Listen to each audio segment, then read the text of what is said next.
Fisheries provide food, employment, and other economic and cultural benefits for billions of people around the world. But with escalating demand and pressures on fish stocks, effective management is crucial to ensure population sustainability.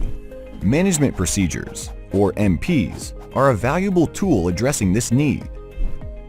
MPs, also known as harvest strategies, are long-term, science-based fishery management approaches.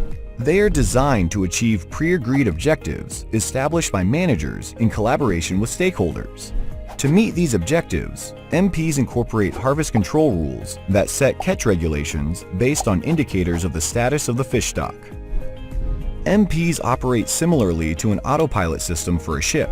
Once they are developed and adopted, they provide a streamlined decision-making process, guiding fisheries management for years to come. But how do these MPs work in the real world to adapt to shifting contexts and achieve their goals once they've been put into action? Just as a ship on autopilot requires continual monitoring and occasional tweaking to ensure it stays on course to reach its destination, management procedures need consistent oversight and may require modifications to meet their objectives effectively. This continual adjustment and monitoring process is what we call the MP feedback loop. The 3 steps of the feedback loop typically occur on a multi-year cycle. As an example, let's use the North Atlantic albacore MP, which has a 3-year cycle. The first step of the feedback loop involves scientific monitoring. What data are needed to run the MP and implement the harvest control rule?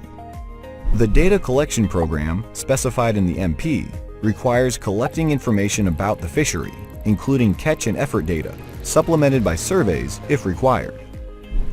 The second step is to assess the fishery. Here, the collected data are analyzed to evaluate the stock status based on the model-based or empirical method outlined in the management procedure. For North Atlantic albacore, that method is a simplified stock assessment. Finally, the third step involves plugging the stock status into the harvest control rule and implementing management changes if necessary. For albacore, if the stock grows, catch limits increase, and vice versa, to maintain the stock around its target size based on the management objectives. While the MP feedback loop can operate over multiple years, most MPs include annual checks for exceptional circumstances. If deemed significant, these unexpected events, such as a lack of data, environmental anomalies, or new divergent scientific knowledge, can prompt reviews, deviations from, or significant alterations to the MP. Every 5 to 10 years, comprehensive reviews might be conducted to evaluate whether the MP is meeting its objectives. Based on the outcome of the review, the MP could continue unchanged or be modified to address any shortcomings. It's important to remember that MPs are not set in stone. They are fluid and can be revised or replaced if needed, or if the opportunity arises to improve upon them.